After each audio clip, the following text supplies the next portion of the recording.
Everyone, কেমন আছো তোমরা? আশা করি ভালোই আছো। কিন্তু সত্যি কথা বলতে কি বলো তো, আমি একদমই ভালো নেই।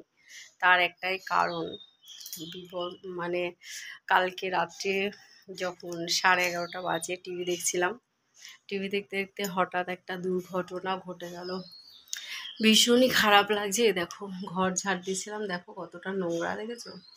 তার মধ্যে ভেবেছিলাম সকালবেলা একদম ভিডিও করতে টাইম পাইনি, তো ভেবেছিলাম ভিডিও করব না, কিন্তু করলাম একটুখানি, যে তোমাদেরও জানানোর জন্য। সব কিছুই যখন বলি, আমার জীবনের সমস্ত কিছু আনন্দ, তাহলে দুঃখটা কেন তোমাদের সাথে ভাগ করে নেব না? তো এখানে বসেই আমি আটা মাখছিলাম আর টিভি দেখছিলাম। এই দেখো, টিভিটা হঠাৎ করে একটা বাজ পড়ার মতো আওয়াজ হলো খুব জোরে। লাইট, ফ্যান, টিভি সব বন্ধ হয়ে গেল। জানি না টিভিটার কি হয়েছে। এ দেখো, নো সিগন্যাল দেখা যাচ্ছে। এবার এটার কি অবস্থা হয়েছে বুঝতে পারছি না, যে ডিশ লাইনের জন্য টিভিটা বন্ধ, নো সিগন্যাল, না টিভিটা খারাপ হয়েছে। আর আর একটা কথা হচ্ছে, আর একটা হচ্ছে এই যে দেখো, ফ্যানটা দাদা চেক করলো। দাদা যেহেতু ইলেকট্রিকের কাজ জানে মোটামুটি, তো দাদা ফ্যানটা দেখলো, চেক করলো, চেক করে দেখলো ক্যাপাসিটার না কি পাল্টানো যায়, সেটা খারাপ হয়েছে কিনা। তো সেটা দেখলো যে না, সেটা খারাপ হয়নি, ফ্যানটাই পুরো খারাপ হয়ে গেছে। আর এখানে আমি ভাত বসিয়ে দিয়েছি কাজের। আর তার সাথে সাথে শুধু ওইটা না, এ দেখো ইনভার্টারটাও গেছিলো, ফ্যানটা খারাপ হয়ে গেছে। এই ঘরেও একটা ফ্যান, এ দেখো,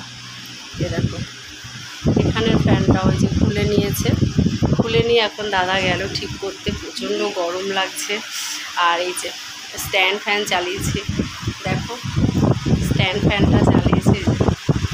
কী করবো, গরমে তো টেকা যাচ্ছে না। তো রাত্রিবেলা আমাদের কারেন্টও ছিল না, প্রায় 4:30 সময় ফোন করে করে করে করে ইলেকট্রিকের সাপ্লাইয়ের লোককে ডাকা হলো। তারপরে এলো, তখন দিল কারেন্টটা 4:30 সময়। তারপরে স্ট্যান্ড ফ্যানটা চালিয়ে ওখানে শুলাম। আজকে কোনো কাজ হয়নি। দেখো কি সত্যি ভীষণ ভালো লাগছে এখানে দাঁড়িয়ে, এতটা গরম লাগছিল। তারপরে যাই হোক, দুটো ফ্যান তো গেছে। যে এই ঘরের একটা ফ্যানে যে খুলে নিয়েছে দাদা, খুলে নিয়ে গেছে ঠিক করতে। জানি না কি হবে, কি বলবে মিস্ত্রি, কত টাকার ধাক্কা লাগবে।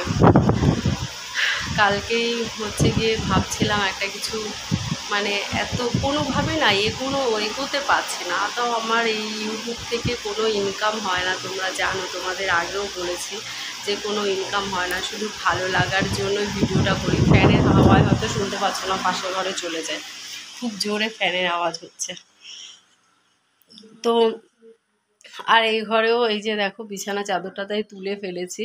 এই যে যেহেতু ফ্যান ঠিক করছিল ভরঞ্জি দিয়ে, তো চাদরেও নোংরা টোংরা পড়েছে। তারপরে এই যে ঘরটা ঝাড় দিচ্ছিলাম, দিতে দিতে ভাবলাম একটা ভিডিও করে তোমাদের সাথে শেয়ার করি, সেই কারণে।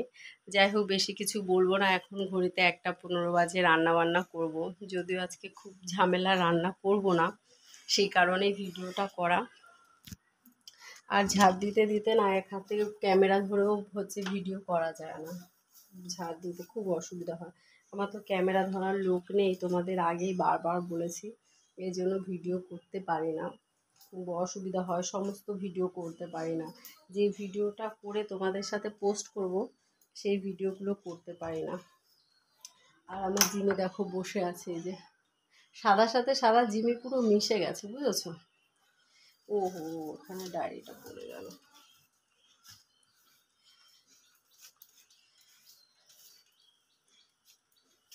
এই যে ঝাড় দিচ্ছি, ঝাড় দিতে দিতে যদি ভিডিও করার লোক থাকে, দেখো ঝাড় দেওয়াও হয়ে যায় আর এদিকে ভিডিও করাও হয়ে যায়, বুঝেছো? প্রচণ্ড নোংরা, প্রচণ্ড নোংরা। তোমাদের কার কার বাড়ির ওখানে বাজ পড়েছে এত জোরে? প্রায় রাত 12টার আগে, 11:30 নাগাদ বাজ পড়েছে। অবশ্যই কমেন্ট করে জানিও, ঠিক আছে? আর ভিডিওটা বড় করলাম না। তোমরা সবাই ভালো থেকো, সাবধানে থেকো। আর আমার যেন ফ্যানটা কম খরচার মধ্যে ঠিক হয়ে যায়, এই প্রার্থনাটা করছি। জানি না কত খরচা পড়বে। আর আমাদের একটা ফ্যান হচ্ছে খুব পুরনো, বুঝেছো? আগেরকার দিনের ফ্যান, আগেরকার দিনে যে ফ্যানগুলো হয় না, সেই ফ্যানগুলো খুব পুরনো। যাই হোক, টাটা, সবাই ভালো থেকো, সাবধানে থেকো, আর কি বলবো, কিছু বলার নেই।